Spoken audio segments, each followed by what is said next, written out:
To my YouTube channel. आज की इस वीडियो के अंदर हम देखेंगे इथोलॉजी फर्स्ट ऑर्डर के लिए। ठीक है, तो हम इथोलॉजी के अंदर हम क्या देखते हैं, तो सबसे पहले भी स्टार्ट करते हैं। तो इसके अंदर हम क्या करते हैं, स्टडी ऑफ एनिमल बिहेवियर की स्टडी की जाती है। और जो वर्ड जो दिया था वो दिया था विलियम मोटर विल्स ने दिया था। किसने दिया था इथोलॉजी का वर्ड? विलियम मोटर विलर्स ने दिया था 1902 के अंदर। जब एनिमल को एनवायरमेंटल स्टिमुलस तथा इंटरनल स्टिमुलस मिलता है तो एनिमल इन स्टिमुलस को रेस्पॉन्स में बिहेवियर को परफॉर्म करता है। मतलब या तो हम उसको इंटरनली स्टिमुलस दे या फिर एनवायरमेंटली स्टिमुलस दे, तो एनिमल जो है वो मतलब कुछ ना कुछ रेस्पॉन्स करके रेस्पॉन्स शो करता है। ठीक है, तो अपने बिहेवियर में दिखाता है। और इसी को हम क्या करते हैं, इथोलॉजी कहते हैं। जैसे एग्जाम्पल है फीडिंग बिहेवियर। देखो फादर जो है ना इथोलॉजी के, वो है हमारे कॉनराड लोरेंज है। उन्होंने किसके ऊपर वर्क किया था? डक और गीज के ऊपर वर्क किया था। 1935 के अंदर उन्होंने इम्प्रिंटिंग को बताया था। फिर देखो निकोलस स्टिनबर्जन को अगर देखें तो इन्होंने किस पे काम किया था? इन्होंने डिगरवास पर जो टाटियां है उन पे काम किया था। उन्होंने बोला कि आपको 4% पूछने हैं, जैसे कि कोजेशन और मैकेनिज्म, मतलब कैसे हो रहा है, और फंक्शन देखना है क्या फंक्शन कर रहा है, और फिर अडेप्टेशन कैसे करेगा, और डेवलपमेंट कैसे हो रहा है, और ओंटोलॉजी कैसे होगी, और इवोल्यूशन और फाइलोजेनी देखनी है। ठीक है, फिर कार्ल वॉन फिलिप्स देखे तो इन्होंने मतलब जो है हमारी जो एपिस मेलिफेरा है ना, मधुमक्खी डोरसेटा, उसके ऊपर काम किया था। और है ना इन्होंने देखा है कि बी जो है, मधुमक्खियां जो है वो आपस में बातें कैसे करती है। इन तीनों साइंटिस्ट को इथोलॉजी की फील्ड में 1973 में नोबेल प्राइज मिला था। ये जो तीनों साइंटिस्ट है ना, कौन से हमारे कोल्ड नॉलेज है, निकोलसन है और कोल्ड वॉन है, फिरिस है। इनको तीनों को मतलब इथोलॉजी की फील्ड में 1973 के अंदर क्या मिला था? नोबेल प्राइज मिला था। चार्ल्स चार्विन देखिए, इनकी जो बुक है ना, expression of emotion in animal and man and animal, in जो चार्ल्स डार्विन है उनकी एक बुक है जिनके अंदर उन्होंने बताया था एक्सप्रेशन ऑफ इमोशन, मतलब एनिमल के अंदर और जो हमारे मेंस हैं वो मतलब कैसे इमोशंस को एक्सप्रेस कर रहे हैं उनके बारे में उन्होंने बताया था। ठीक है, फिर देखें टाइप्स ऑफ बिहेवियर देखें, तो बिहेवियर दो प्रकार का होता है। एक तो होता है इननेट, है ना, जो कि जेनेटिकली प्रोग्राम्ड होता है, और इसे हम क्या कहते हैं, इंस्टिंक्ट बिहेवियर भी कहते हैं। ऐसा बिहेवियर जो बाय बर्थ प्रेजेंट होता है, इन्हें सीखने की आवश्यकता नहीं होती है। इस बिहेवियर के लिए जीन्स जो है वो रिस्पॉन्सिबल होते हैं। कौन रिस्पॉन्सिबल होते हैं? जीन रिस्पॉन्सिबल होते हैं। ये जीन एक पीढ़ी से दूसरी पीढ़ी में ट्रांसफर होते हैं। मतलब ये जो जीन रहते हैं ना, वो क्या करेंगे, एक पीढ़ी से दूसरी पीढ़ी में ट्रांसफर हो जाएंगे, और इसी को हम क्या कहेंगे, इनेट बिहेवियर, इनहेरिटेबल होता है। और ये मतलब ये जो इनहेरिट बिहेवियर होता है ना, वो इनहेरिटेबल होता है, एक पीढ़ी से दूसरी पीढ़ी में ये जाएगा ही जाएगा। इस टाइप के बिहेवियर में किसी प्रकार का मॉडिफिकेशन नहीं ही कर सकते हैं, मतलब इनके अंदर कोई किसी भी प्रकार का मॉडिफिकेशन नहीं होगा। जब एनिमल इस बिहेवियर को पहली बार परफॉर्म करता है तो वेल डेवलप फॉर्म में परफॉर्म करता है। जब पहली बार परफॉर्म करता है ना, तो वो वेल डेवलप फॉर्म के अंदर परफॉर्म करता है। एक स्पीशीज के सभी एनिमल में यह प्रेजेंट होता है। एक स्पीशीज के जितने भी एनिमल्स है ना, उनमें सभी में यह देखने को मिलेगा, तथा सभी प्राणी इसे कांस्टेंट फॉर्म में परफॉर्म करते हैं। कांस्टेंट फॉर्म के अंदर वो क्या करेंगे, इसको परफॉर्म करते ही रहेंगे। ठीक है, फिर देखें जो यह एसेंशियल बिहेवियर होता है, किस तरीके का, एक तरीके का एसेंशियल बिहेवियर है जो कि एनिमल मतलब जीने के लिए करता है। ठीक है, और इनेट बिहेवियर को इवोल्यूशनरी लेवल पर चेंज किया जा सकता है। मतलब इवोल्यूशनरी लेवल पर इसको हम क्या कर सकते हैं, चेंज कर सकते हैं। एग्जाम्पल देखिए, काइनेसिस कहते हैं, ये क्या कहते हैं, नॉन डायरेक्टेड और रेंडम मूवमेंट होता है। ठीक है, मतलब ये जैसे कि जब किसी एनिमल को स्टिमुलस मिलता है तो स्टिमुलस के रेस्पॉन्स में वह किसी डायरेक्शन में मूव करता है। मतलब हम जैसे कि ये एनिमल, इसको हम स्टिमुलस दिया तो ये किसी न किसी डायरेक्शन में मूव तो करेगा ही। फिर देखे एग्जांपल है, कॉकरोच लाइट से दूर भागता है। जैसे कॉकरोच को हम लाइट का स्टिमुलस देंगे तो लाइट से दूर भागने की वो कोशिश करेगा। ठीक है, ब्राइट एरिया से लाइटर, मतलब जो ब्राइट एरिया से लाइटर डार्क में भागने की कोशिश करने की कोशिश करता है। फिर देखेंगे टेक्सिस डायरेक्टर मूवमेंट, इसके अंदर पॉजिटिव और नेगेटिव बिहेवियर ओरिएंटेशन होता है। जैसे कि ये कीमोटेक्सिस, स्टिमुलस मिलने पर एनिमल स्पेसिफिक डायरेक्शन में ही मूव करता है, एक डायरेक्शन में मूव करता है। जैसे कि ना एग्जांपल है, प्री प्रेडेटर को सर्च करके कैप्चर करता है। प्री प्रेडेटर जो है प्रे को सर्च करके मतलब उसको पकड़ने की कोशिश करता है। फिर देखें हम रिफ्लेक्स, सिंपल इनेट बिहेवियर है ये एक तरह का, और ये किसके द्वारा कंट्रोल होता है, ये हमारा स्पाइनल कोड के द्वारा कंट्रोल होता है। एग्जांपल है नी जर्क रिफ्लेक्स, गर्म वस्तु छूने पर हाथ हटाना। नी जर्क की रिफ्लेक्स में उसमें क्या है, गर्म वस्तु को छूने पर क्या होता है, हाथ को हटा लेना। फिर देखो टाइप्स और एग्जांपल ऑफ टैक्सीज देखे हम, तो देखो रिमोट टैक्सीज वाटर करंट और एयर करंट के द्वारा होता है, और जो फिनोटॉक्सिस जो है साउंड के द्वारा होता है। थिग्मोटेक्सिस जो है कॉन्टेक्ट और टच के द्वारा होता है। फिर देखो साइन स्टिमुलस की अगर बात करें तो ये बताया था कर्नल लोरेंज ने बताया था simple and specific specific stimulus जो नेचुरल बिहेवियर या एफएपी जो साइन स्टिमुलस हमारे सिंपल और स्पेसिफिक स्टिमुलस को नेचुरल बिहेवियर या एफएपी फिक्स्ड एक्शन पैटर्न के एक्सप्रेशन को इंड्यूस करते हैं। जैसे कि हीरिंग गर्ल्स के बच्चे जब अपने पेरेंट्स के येलो बीक पर उपस्थित रेड स्पॉट को टच करते हैं टैप करते हैं तो पेरेंट्स उन्हें फूड प्रोवाइड करते हैं। देखो हीरिंग गर्ल्स के अंदर क्या होता है जो मतलब बर्ड्स जो होते हैं ना उनका जो येलो या फिर रेड कलर की जो चोंच होती है ना उसको वो मतलब टच करेंगे टैप करेंगे तो ना जो पेरेंट्स है वो समझ जाते हैं कि उनको क्या देना है फूड देना है।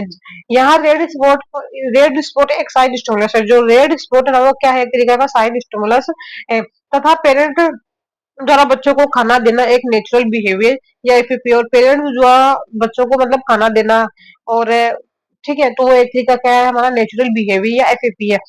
देखो स्टिक्ड बेक फिश अगर हम इसके अंदर देखें फिश और मेल ब्रीडिंग सीजन के समय इसके अब्डोमेन का वेंट्रल सरफेस रेड कलर का तथा आईज ब्लू कलर की हो जाती है जो प्रीडेटर को खतरे का संकेत देती है। देखो इसके अंदर क्या होता है फिश का मेल ब्रीडिंग सीजन के समय इसका जो अब्डोमेन का जो वेंट्रल सरफेस होता है ना वो कैसा होता है रेड कलर का हो जाता है और आईज कैसे हो जाती है ब्लू कलर की हो जाती है। तो ये मतलब प्रीडेटर से बचने का मतलब संकेत देता है ये। ठीक है आइज कैसे हो जाती है ब्लू कलर की मेल और जो एब्डोमेन है वो कैसा हो जाता है रेड कलर का हो जाता है। ठीक है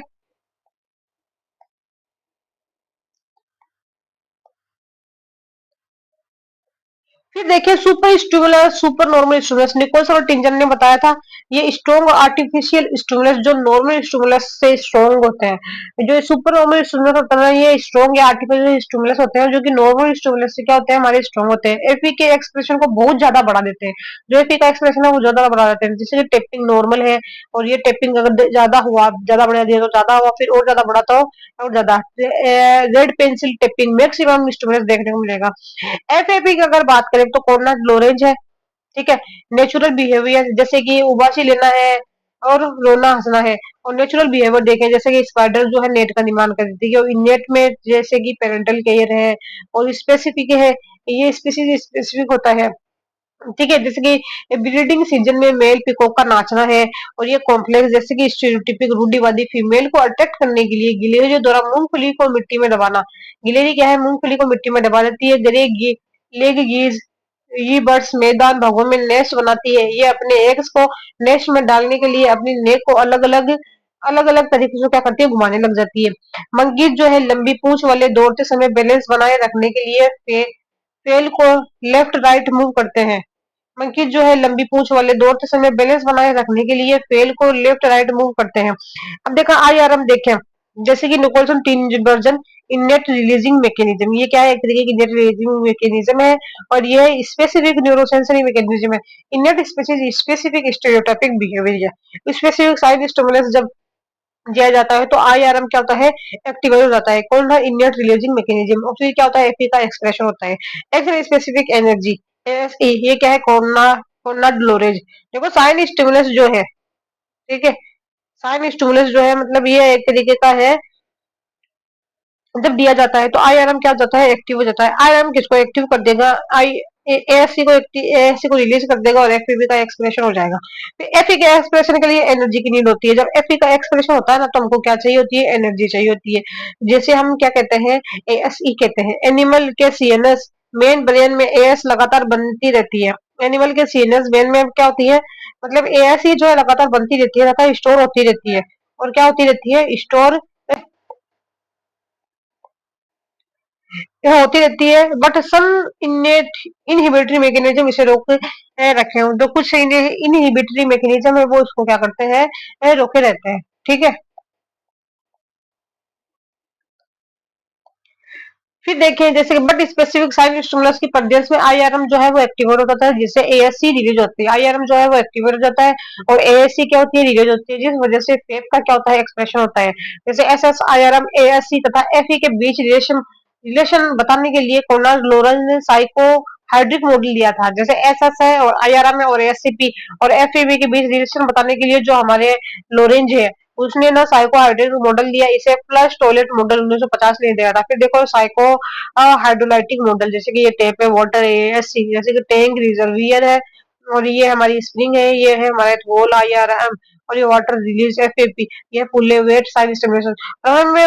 वेट जो था क्या, वो क्या था, एब्सेंट था। देन वाटर लिगेटर टैंक में तो प्रारंभ में वेट तो क्या एब्सेंट था, और फिर वाटर लिगेटर लेगेटर टैंक में तो बढ़ता है, बट ये बाहर रिलीज नहीं हो पाता है। टैंक में तो बढ़ता है लेकिन बाहर रिलीज नहीं हो पाता, क्योंकि स्प्रिंग एंड वॉल इसे रोके रहते हैं।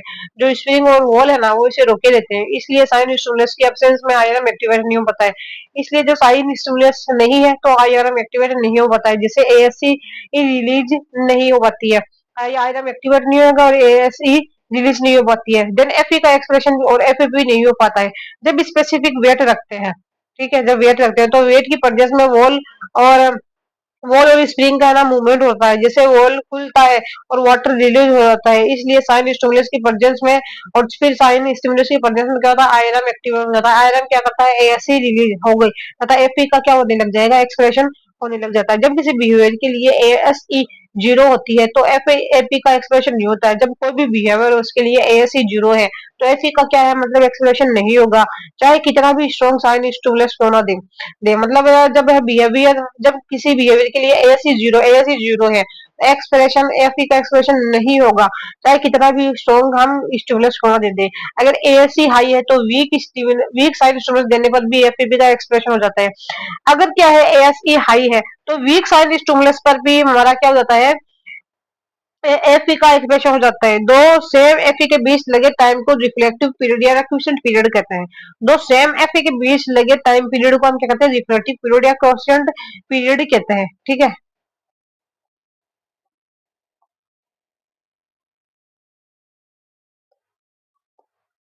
फिर देखिए लर्निंग बिहेवियर देखे हम, ऐसी ऐसा बिहेवियर जो कि बाय बर्थ प्रेजेंट नहीं होता है, मतलब जो क्या है, बाय बर्थ प्रेजेंट नहीं होता है तथा यह जेनेटिकली या वंशानुगत भी नहीं होता, और जेनेटिकली और वंशानुगत भी नहीं होता है। ऐसे बिहेवियर को एनिमल एनिमल समय तथा एक्सपीरियंस के साथ सीखता है, मतलब समय के साथ और एक्सपीरियंस के साथ सीखता है। ठीक है। और इसमें दो पार्ट इंपॉर्टेंट है, जैसे कि समय और एक्सपीरियंस के साथ एक स्पीशीज के सभी मेंबर जब इस बिहेवियर को परफॉर्म करते हैं तो उनमें वेरिएशन पाई जाती है। मतलब एक ही स्पीशीज के सारे मेंबर इसमें परफॉर्म करने लगे हैं इस बिहेवियर को, तो उनमें क्या है, वेरिएशन, विभिन्नता देखने को मिलेंगी।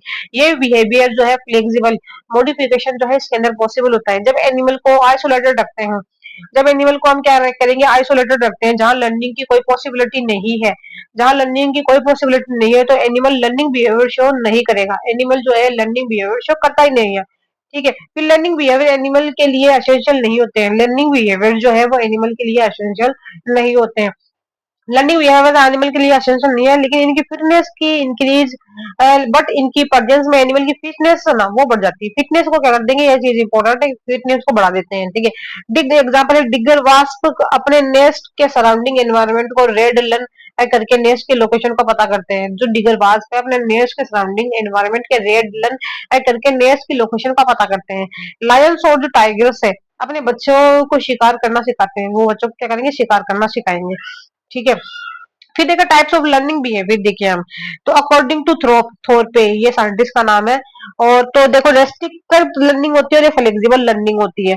रेस्ट्रिक्टेड लर्निंग जो होती है ना, इरिवर्सिबल लर्निंग होती है। क्या है रेस्ट्रिक्टेड लर्निंग, एक तरीके की इरिवर्सिबल लर्निंग है। इस टाइप की लर्निंग में जब एनिमल किसी बिहेवियर को सीख जाता है तो सीखने के बाद उस बिहेवियर को चेंज नहीं करता।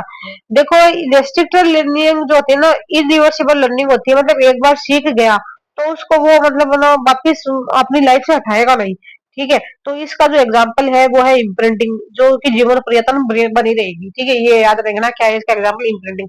फिर देखिए फ्लेक्सिबल लर्निंग, ये एक तरीके की क्या है, रिवर्सिबल लर्निंग है। किस तरह की लर्निंग है, एक तरीके की रिवर्सिबल रिएक्शन है। इस टाइप की लर्निंग को एक्सपीरियंस के अकॉर्डिंग फ्यूचर में चेंज या मॉडिफिकेशन किया जा सकता है। देखो इस टाइप की लर्निंग को ना मतलब एक्सपीरियंस अकॉर्डिंग और फ्यूचर में चेंज मॉडिफिकेशन किया जा सकता है, जैसे कि हैबिचुएशन है, क्लासिकल कंडीशनिंग है, और ऑपरेंट कंडीशनिंग है, और लेटेंट लर्निंग है, और इनसाइट लर्निंग है, और रीजनिंग है। देखो जो फ्लेक्सिबल लर्निंग है एक तरह की फ्लेक्सिबल रिवर्सिबल लर्निंग है, और इस टाइप की लर्निंग को और एक्सपीरियंस या फ्यूचर में चेंज या मॉडिफिकेशन किया जा सकता है। एग्जाम्पल आ जाता है हमारा हैबिचुएशन आ जाता है, क्लासिकल कंडीशनिंग आ जाती है, ऑपरेंट कंडीशनिंग आ जाती है, लेटेंट लर्निंग आ जाती है, इनसाइड लर्निंग आती है और रिलीज आ जाता है। अब देखो इम्प्रिंटिंग की बात करें, जब एनिमल के लाइफ टाइम का वह समय जिसमें ऑप्टिमम लर्निंग सर्वाधिक होती है, मतलब एनिमल का लाइफ टाइम का वो टाइम जिसमें जो ऑप्टिमम लर्निंग, कौन सी लर्निंग, ऑप्टिमम लर्निंग सर्वाधिक हो रही है, तो उस समय अवधि को हम क्या कहते हैं, इम्प्रिंटिंग करते हैं। क्या हो रहा है, ऑप्टिमम लर्निंग सर्वाधिक हो रही है तो उसे हम क्या कहेंगे, ऑप्टिमम लर्निंग कहेंगे।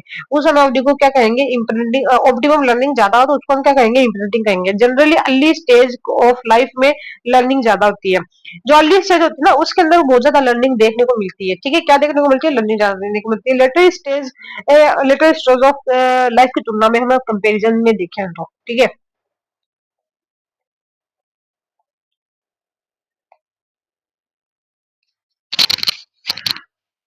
फिर देखिए इम्प्रिंटिंग का सबसे पहले अध्ययन जाना वो किसने किया था, सबसे पहले इम्प्रिंटिंग ऑस्कार हेनेथ, ये ध्यान रखना, ऑस्कार हेनेथ ने किया था। किसके ऊपर, डक और गेज के ऊपर किया था।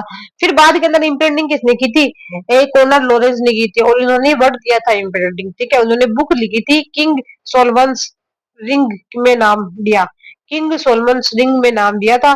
और वर्क किया था उन्होंने मलाड मलाड डक के ऊपर कब किया था, देखो मदर डक है, जैसे कि ये एग दिया है तो ये हेचिंग हुए तो उनसे चूजे निकले, मदर के पीछे पीछे चलेंगे।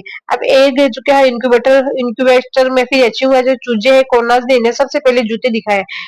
चूजे निकले तो कोनाज ने क्या जूते दिखाए, जूते ने चूजों ने जूतों को ही मदर मान लिया, जो चूजे थे उन्होंने जूतों को ही क्या कर लिया, मदर मान लिया तथा जूते के पीछे ये चलने लग गए। ठीक है, फिर देखें हम हेबिजुएशन देखें, हैबिचुएशन देखे है ना, ये मतलब एक तरीके का सिंपलेस्ट टाइप ऑफ लर्निंग है। किस तरीके की सिंपलेस्ट टाइप ऑफ लर्निंग है, जब किसी एनिमल को बार बार एक ही टाइप का स्टिमुलस मिलता है, सिंपलेस्ट टाइप की लर्निंग है। जब किसी एनिमल को बार बार एक ही टाइप का स्टिमुलस दिया जाता है तो उस स्टिमुलस के प्रति रेस्पॉन्ड करना बंद कर देता है। एकदम मतलब अगर एक ही बार बार उसको मतलब स्टिमुलस दिया जाएगा तो उसके प्रति रेस्पॉन्स करना बंद ही कर देगा। ठीक है, जैसे कि एग्जांपल, स्पाइडर के जाल को बार बार ह्यूमन द्वारा टच करने पर स्पाइडर का उस डायरेक्शन में आना बंद कर देता है। मतलब अगर स्पाइडर जाल बना रही है और ह्यूमन बार बार में उसको टच कर रहा है तो वो समझ जाएगी क्या मेरे को यहाँ पे बनाना नहीं है, हमको दूसरे शहर में जाकर के अपना नहीं जो है हमारा जो स्पाइडर वो जो वेब है वो बनाना है। फिर देखिए कलक ने नेरीज पर एक्सपेरिमेंट किया, जो कलक है उसने किस पे एक्सपेरिमेंट किया था, नेरीज के ऊपर एक्सपेरिमेंट किया था। नेरीज शेलो वाटर में बिल बोरो बनाकर रहता है। जो नेरीज है वो शेलो वाटर जो है उसमें हमारा आपका बिल बनाकर रहता है, यह अपनी बॉडी के एंटीरियर पार्ट को बाहर निकालता है।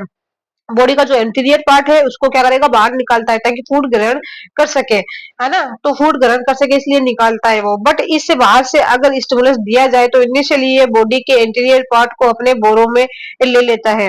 लेकिन अगर है ना इसको हम स्टिमुलस दिया जाए तो ये क्या करेगा, मतलब अपना जो एंटीरियर पार्ट है वो उसको ना मतलब बोरों के अंदर ही ईल रखेगा। But bar bar same stimulus देने पर अपनी बॉडी के इंटीरियर पार्ट को बोरों से बाहर ही रखता है। लेकिन बार बार हम अगर उसको देंगे स्टिमुलस तो जो अपना मतलब उसका पार्ट है बोरो का उसको मतलब वो ही रखेगा।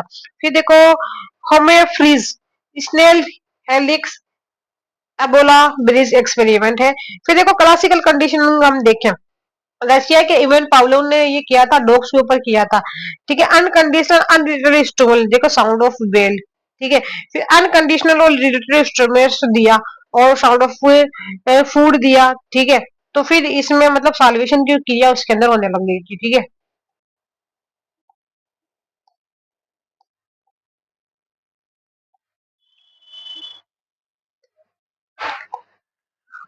फिर देखिए ऐसी लर्निंग जिसमें एक रिलेटेड स्टिमुलस किसी दूसरे अनरिलेटेड स्टिमुलस से एसोसिएटेड होता है।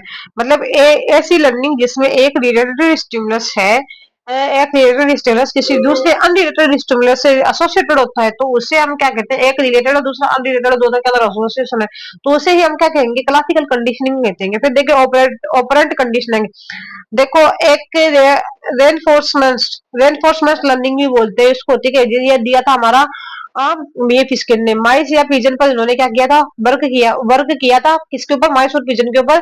और ये किसके ऊपर बेस्ड था, ट्रायल और एरर के ऊपर बेस्ड था। एनिमल बिहेवियर को सही परफॉर्म करके, अगर एनिमल बिहेवियर को सही परफॉर्म कर रहा है तो उसको रिवॉर्ड मिलेगा और गलत कर रहा है तो उसको पनिशमेंट दी जाएगी। Operant condition is controller posterior part of hypothalamus, कौन से पार्ट्स ऑपरेंट कंडीशन है, कौन से पार्ट से कंट्रोल होगी, पोस्टीरियर पार्ट है हाइपोथैलेमस का, उसको हो जाएगा। देखिए ये स्किनर गोज है, ये है माइस। फिर ये रेड लाइट जैसे कि electric shock current, lever green light food electric grid.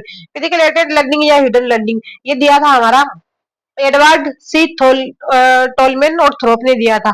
ठीक है, ये है हमारा माइस हंग्री। तो ये है हमारा फूड एक तरीके से, ठीक है, ये टी शेप्ड टेबल है और वाटर। ऐसी लर्निंग जिसमें एनिमल एक बिहेवियर को सीख जाता है। मतलब ये क्या है, एक तरीके की ऐसी लर्निंग है जिसमें एनिमल एक बिहेवियर को सीख जाता है, बट उसे खुद से पता नहीं होती कि वह इस बिहेवियर को सीख गया। मतलब एक बिहेवियर को सीख गया लेकिन उसको मालूम नहीं है कि मैं इस बिहेवियर को सीख चुका हूँ। ठीक है, आवश्यकता पड़ने पर वह इस बिहेवियर का यूज करता है, जब उसको नीड होती है तब वो इस बिहेवियर का यूज करता है। फिर देखिए हम इनसाइड लर्निंग देखते हैं। कॉलर एंड कॉफ्का ने बताया था और उन्होंने काम किया था चिंपांजी के ऊपर। कॉम्प्लेक्स प्रॉब्लम इसकी सॉल्विंग करी थी और एडवर्स कंडीशन जो है रिजॉल्व हो गई थी। अब देखिए रीजनिंग देखें, highest and complex type learning होती है इसके अंदर। और ये किसके अंदर प्रेजेंट होती है, एपीज और हमारे ह्यूमंस के अंदर प्रेजेंट होती है। कॉम्प्लेक्स प्रॉब्लम और solving bye experience. Complex problem जो होती है ना, वो किसके द्वारा, मतलब प्रॉब्लम को सॉल्व करके सॉल्व हो जाती है। फिर देखें क्या है एल्टुरिज्म। एल्टुरिज्म क्या है, ऐसा बिहेवियर जिसमें एनिमल दूसरे एनिमल की हेल्प करता है बिना सेल्फिश मोटिव के। मतलब जो एनिमल है, मतलब दूसरे की हेल्प करेगा बिना सेल्फ मोटिव के। जैसे कि डोनर ने बिहेवियर परफॉर्म करता है तो इसकी फिटनेस क्या आती है, डिक्रीज होती है। रेसिपिएंट जिसको फायदा होगा उसकी फिटनेस क्या आती है, ये बढ़ जाती है। जब मतलब डोनर की फिटनेस बढ़ जाती है, रेसिपिएंट की बढ़ जाती है। जब किसी एनिमल को मदद करने का मौका मिलता है तो और यह genetically related members, family members की ये पहले मतलब अगर किसी कोई भी एनिमल हेल्प करता है तो उससे जेनेटिक रिलेटेड एनिमल है उनकी ये हेल्प करेगा। और इसके हेल्प करेगा, इसको हम क्या कहते हैं, किन सिलेक्शन कहते हैं। जैसे एल्ट्रूजम के अंदर डोनर की फिटनेस बढ़ जाएगी और रेसिपिएंट की बढ़ जाएगी। और सेल्फिश के अंदर क्या होता है, सेल्फिशनेस के अंदर क्या होता है, डोनर की फिटनेस बढ़ेगी और रेसिपिएंट की क्या हो जाएगी, घट जाएगी। कोऑपरेशन के अंदर क्या होता है, दोनों की फिटनेस बढ़ेगी। ठीक है, और स्पाइट के अंदर क्या होता है, दोनों की ही फिटनेस क्या हो जाती है या घट जाती है। फिर देखो टर्माइट्स और Hymenoptera order bee ants wasp eusocial animals है। कौन से है, टर्माइट्स है और एंड हाइमेनोप्टेरा ऑर्डर जैसे कि बी आंट और वास्प, ये क्या है, यू सोशल एनिमल है। ग्रुप के अंदर ये रहते हैं और ये कम्युनिकेशन करते हैं, भलाई के लिए क्या करते हैं, काम करते हैं। डिवीजन ऑफ लेबर जो है प्रेजेंट होता है। फिर देखो फेरोमोन्स देखे हम, जैसे एक एनिमल ने कुछ केमिकल सब्सटेंस रिलीज किया और वो रिसीव कर लिए दूसरे एनिमल ने, और ये क्या करेगा, रेस्पॉन्स शो करेगा। ये क्या होता है, एक तरीके के स्पीसीज स्पेसिफिक होता है। Chemical substance release into surrounding environment by animal one which are received by animal two of the same species and perform respond behaviour. Volatile in nature, lower molecular weight, lower molecular weight, protein या fatty acid derivative. मतलब इसमें क्या होता है, एक animal की surrounding के अंदर अपना कुछ सब्सटेंस रिलीज कर देगा जो कि कैसा होगा, वोलेटाइल नेचर के अंदर होगा और उसका जो मोलिकुलर वेट होगा वो क्या होगा, कम होगा। और ये क्या होगा, एक तरीके का फैटी एसिड डेरिवेटिव होगा। अब दूसरा इसको रिसीव करेगा, उसको क्या हो जाएगा, इसका फायदा हो जाएगा। ठीक है, क्या होगा, फायदा उसको हो जाएगा। ठीक है, फिर बाद के अंदर देखें जैसे कि फीमेल सिल्क मोथ है, जैसे कि बॉम्बी बॉम्बी कोल, ये अट्रैक्ट करेंगे मेल को। और ये फीमेल गिस्प मोथ, ये गिलिप्चर, ये अट्रैक्ट करेंगे मेल को। टाइगर यूरिन जो है, टाइगर अमीन, ये मार्क्स करेंगे टेरिटरी को। हाइमेनेप्टेरा ऑर्डर डुफोर्स ग्लैंड जो है फिनोमोन्स को रिलीज करती है, जैसे कि बी आंट वास्प जो है a trail pheromones direction of path of movement के लिए ये रेस्पॉन्सिबल होते हैं। ठीक है, फिर देखो होलीकैम्प एंड शेरन दो कोजेस देखो, प्रोक्सिमल कोजेशन जिसके अंदर था इमीडिएट कोज ऑफ वियर, मतलब इमीडिएट कोज। ठीक है, और जिसमें हम कैसे क्यों को पढ़ेंगे, कैसे और क्यों को। और अल्टीमेशन कोजेशन जिसका मतलब होता है कि इसके पास से इवोल्यूशनरी कोजेस विवर है जिससे क्या होता है, बेनिफिट होता है। फिर देखो courtship souls in birds, courtship song का बर्ड्स के अंदर हम देखें कौन सा है, कोर्टशिप सॉन्ग है बर्ड्स के अंदर। व्हाइट क्राउन मेल स्पोरो देखो, प्रोक्सिमल कोजेस जो है ब्रीडिंग सीजन के अंदर होता है। मेल ब्लड टेस्टोस्टेरोन हार्मोन जो है वो बढ़ जाता है। ब्रेन स्पीच सेंटर पर एक्ट करता है, ब्रेन क्या करता है, स्पीच सेंटर पर एक्ट करता है जिससे क्या होती है, सिंगिंग होती है। तो अल्टीमेट कोजेशन के अंदर क्या होता है, बर्ड का फीमेल बर्ड अट्रैक्ट होगी और मेटिंग चांसेस बढ़ेंगे और पॉपुलेशन का साइज बढ़ेगा और फिटनेस और सर्वाइवल भी ये बढ़ेगी। ठीक है, फिर देखिए हम हमारा आ जाता है हनी बी की। अगर हम देखें हनी बी की अगर बात करें, एक सेकंड को देखो, हनी बी जो है एपिकल्चर, इसका क्लासिफिकेशन एपिस इंडिका जो है इंडियन बी है। ठीक है, एपिस डोर्सेटा है, रोक बी है जो कि रोक पे है और लार्जेस्ट 20 mm की साइज की होती है। एपिस मेलिफेरा जो है इटालियन बी है। एपिस फ्लोरिया है, लिटिल लेस स्मॉलेस्ट है, 7 से 10 मिलीमीटर की। एपिस एडमसोनी जो है अफ्रीकन बी है। फिर देखो क्लासिफिकेशन की अगर बात करें, किंगडम है इसका एनिमेलिया है, फाइलम है इसका आर्थ्रोपोडा, क्लास कौन सी है, इंसेक्टा है। और ऑर्डर क्या है इसका, हाइमेनोप्टेरा है। फैमिली कौन सी है इसकी, एपीएससी है। जीनस है एपिस और स्पीसीज है इंडिका।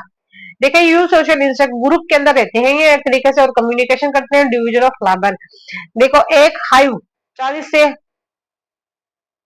40 किलो से 80 किलो बीज। फिर एक हाइव के अंदर क्या होता है, 40 किलो से 80 किलो बीज होती है एक हाइव का, ध्यान रखना है।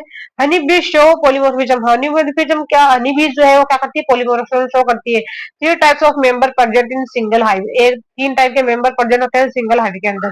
थ्री टाइप्स क्यों होती है, कितनी 3 टाइप्स की होती है, मतलब जो बी है इसके अंदर क्यून होता है, ड्रोन होता है और वर्कर बीज होती है।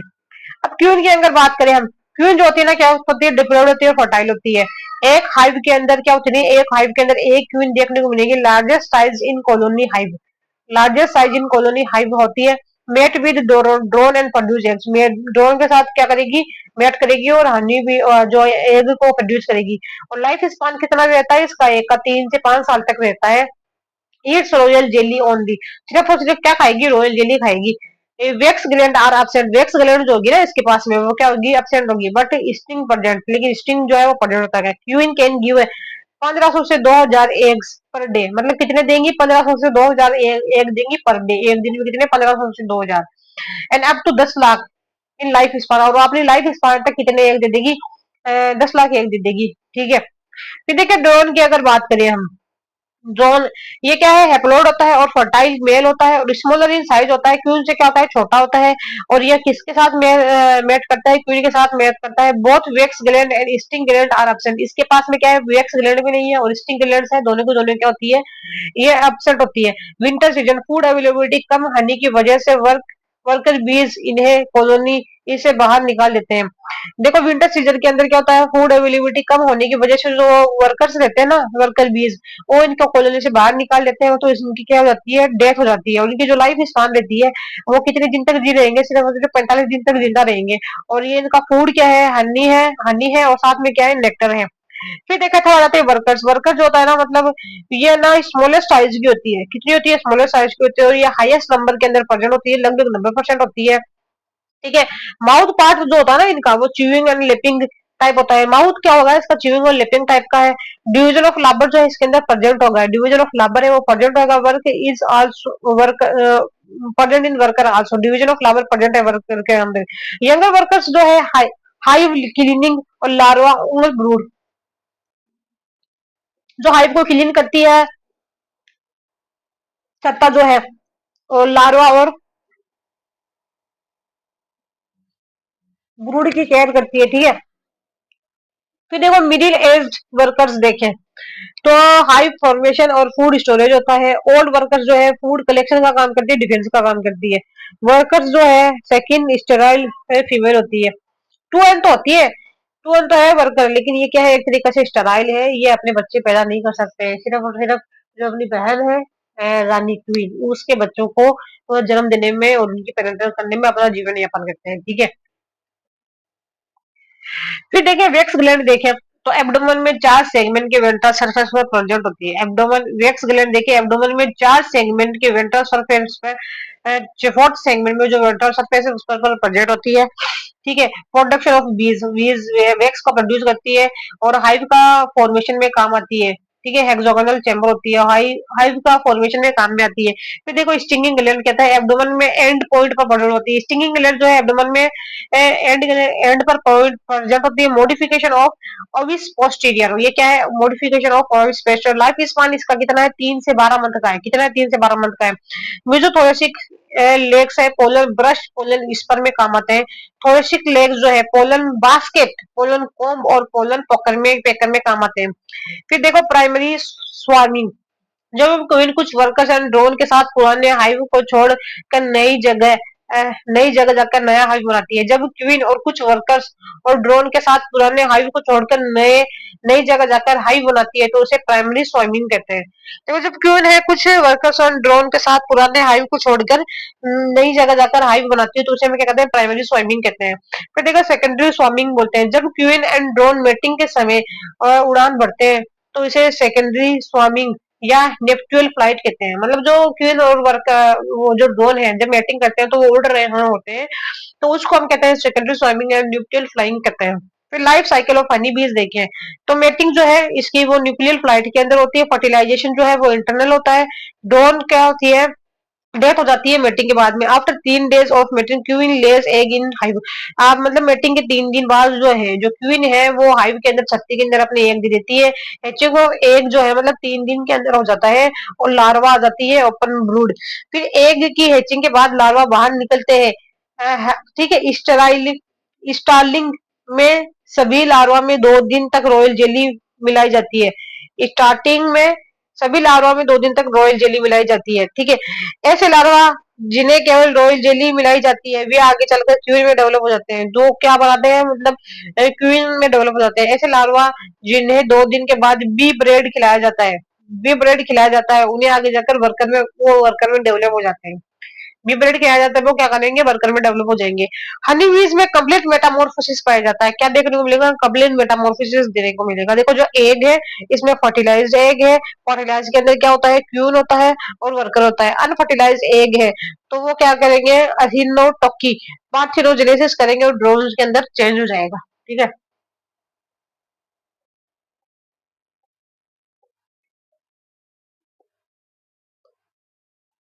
फिर देखिए हनी बीज में हैप्लोइड डिप्लोइड टाइप का सेक्स डिटर्मिनेशन पाया जाता है। किस प्रकार का पाया जाता है, हैप्लोइड डिप्लोइड टाइप का सेक्स डिटर्मिनेशन पाया जाता है।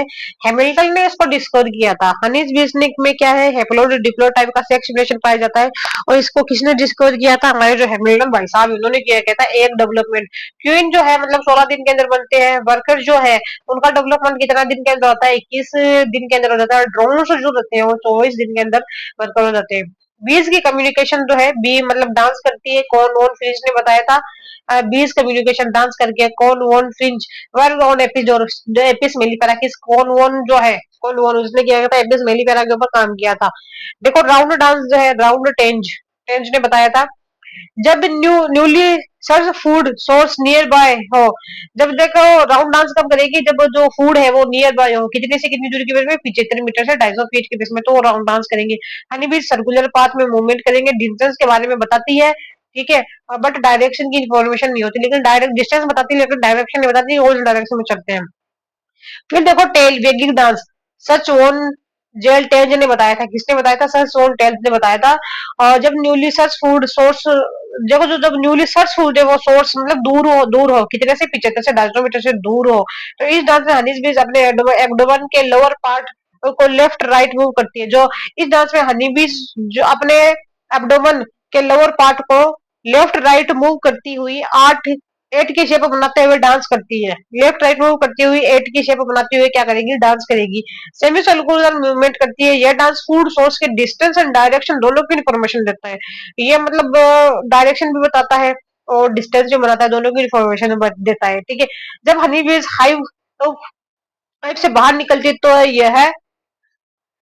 यह सन को रेफरेंस की फॉर्म में यूज करती है। जब हनी बीज हाइव को बाहर हाइव से बाहर निकलती है तो जो सन है उसको रेफरेंस के फॉर्म में यूज करती है, तथा सन के रेस्पेक्ट में 30 डिग्री एंगल पर होती है। सन के रेस्पेक्ट में कितने होती है, 30 डिग्री एंगल पर होती है।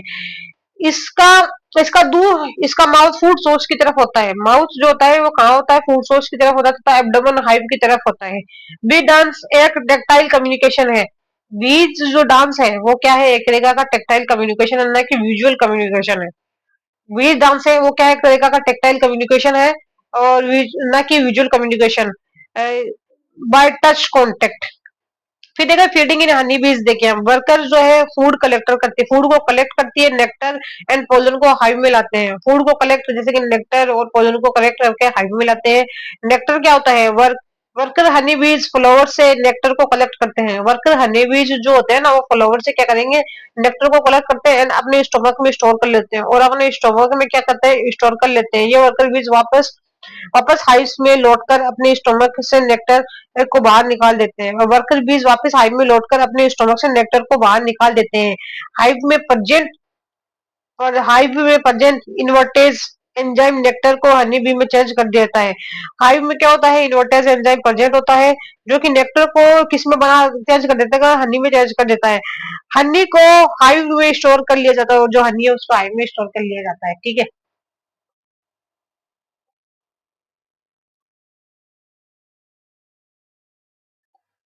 फिर देखो पोलन जो होता है प्रोटीन रिच फूड होता है, वर्कर बीज होता है विंग एंड लेग्स प्रेजेंट होते हैं, विंग्स और लेग्स प्रेजेंट होते हैं पोलन बास्केट। पोलन पोलन भटके हाइव में लाते हैं, हाइव में लाते हैं लार्वा जो है बी ब्रेड, ठीक है। और honey bee, honey plus pollen, तो proper growth of larva. Worker bees queen drone तथा लार्वा यंग्स वंश को खाना खिलाती है। वर्कर है बीज है, वर्कर बीज क्वीन ड्रोन तथा लार्वा यंग यंग वंश को क्या करते हैं, खाना खिलाते हैं। फिर देखो trophallaxis, mouth mouth to mouth feeding होती है इसके अंदर, माउथ से माउथ फीडिंग होती है, जैसे कि हनी बीज है, टर्माइट्स और आंट्स है। हनी बीज जो है स्टोमोडल पैराफोलेक्सिस, रॉयल जेली जो है वर्कर्स जैसे कि mandibular gland, hypopharyngeal glands, steroid, secrete royal jelly और मिल्क मिल्की वाइट है। फिर देखे बात करते रहता है कॉप्सो कंपोजिशन, जो कि 70% इसके अंदर क्या होता है, वाटर होता है, शुगर जो होता है ग्लूकोज एंड फ्रुक्टोज होती है। प्रोटीन जो होती है मेजर रॉयल जेली प्रोटीन होती है, कौन सी होती है, protein major royal jelly protein होती है। एमआरजेपी 1 से 9 तक होती है। देखो एमआरजेपी रॉयल जेली एक्टिन लार्वा तो क्वीन डेवलप, लार्वा से क्या करता है, क्वीन डेवलपमेंट करने में मेजर रोल प्ले करती है जो हमारी रॉयल जेली है। लिपिड जो है 10 हाइड्रोक्सी 2 डिकोनिक एसिड होता है इसका। विटामिन जो है B3 B5 B complex rich होता है। मिनरल्स जो है पोटेशियम है, सोडियम है, कैल्शियम है, मैग्नीशियम है, आयरन है, ये सारे प्रेजेंट होते हैं। यंग वर्कर बीज जो है mandibular gland, young bees young workers bees mandibular gland से रॉयल जेली निकालती है। Old mature workers alarm pheromones two heptanones defence response trigger हो जाता है। फिर देखो हेड के अंदर 1 पेयर मेंडिबुलर ग्लैंड प्रेजेंट होती है। हेयर जो है इसके अंदर एक पेयर क्या है, मेंडिबुलर ग्लैंड प्रेजेंट होती है। 9 oxo 2 decenoic acid, no ODTA queen medullar filaments QMP. Worker bees को कंट्रोल करना है, मेटिंग के लिए ड्रोन्स को अटैक करना है और लार्वा वर्क में ऑयल डेवलपमेंट को सप्रेस करना है। फिर नासानॉव ग्लैंड प्रेजेंट इन नासानॉव ग्लैंड जो है 6 से 7 एब्डोमिनल सेगमेंट ऑफ वर्कर बीज में प्रेजेंट होती है। Release of Nasonov gland, release हो जाता है Nasonov gland which attract worker bees back to hive, release होता है नासा ऑफ ग्लैंड और which attract worker bees back to hive. ऐसे वर्कर्स भी जो कि खाना सर्च करने के लिए हाइव से बाहर निकलती है, ऐसे वर्कर भी जो खाना सर्च करने के लिए हाइव से बाहर निकलती है, उन्हें हाइव में एंट्री करने में ये फेरोमोन्स मेजर रोल प्ले करती है, ठीक है। एंट्री करने में ये जो फेरोमोन्स है वो उसको एंट्री करने में मेजर रोल प्ले करती है, ठीक है।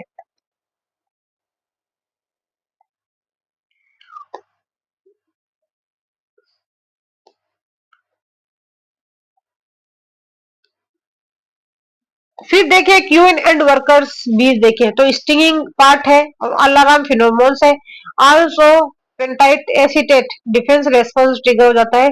Brood pheromones release by young young larva, brood pheromones है वो कहां से होता है, यंग लार्वा से रिलीज होता है। वर्कर को सिग्नल देते हैं, वर्कर्स जो है उसको सिग्नल मिलता है ताकि वे लार्वा को फूड दे, जो लार्वा है उसको वो फूड देते हैं और उनकी केयर करते हैं। फिर देखो Dufour's gland present in queen near sting, ये क्या किस में होती है डिफोर्स ग्लैंड, ये हमारी जो क्वीन है उसके अंदर नियर स्टिंग के पास एब्डोमेन पास होती है और रिलीज करती है डिफोर्स फिरोमोन्स, ठीक है। और ये वर्कर्स में भी प्रेजेंट होती है और डिफोर्स फिरोमोन्स डिफोर्स को ये रिलीज करती है और helps in control of worker bee, तो ये क्या करते हैं, कंट्रोल करती है वर्कर बीज को, एज की मार्किंग करती है ये। फिर देखो लर्निंग इन हनी बीज देखिए हम, हनी बी में इनेट बिहेवियर के अलावा लर्निंग कम्युनिकेशन एंड मेमोरी तीनों पाई जाती है। देखो जो लर्निंग इन हनी बी देखे, हनी बी में इनेट बिहेवियर के अलावा लर्निंग कम्युनिकेशन एंड मेमोरी तीनों पाई जाती है। डांस लैंग्वेज लर्निंग देखे तो round and tail wagging dance होता है और सन कंपास ओरिएंटेशन, सन को रेफरेंस कंपास के फॉर्म में यूज करती है।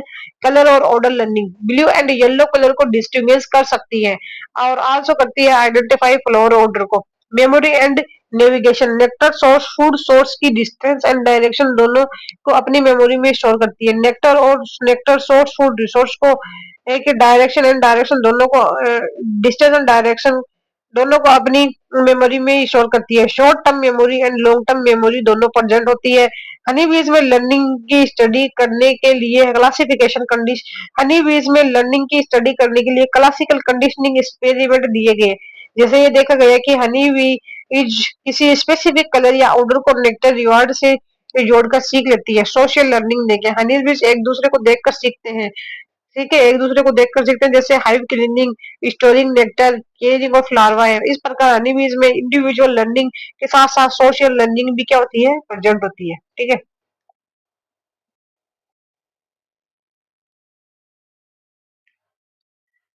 अरे यार,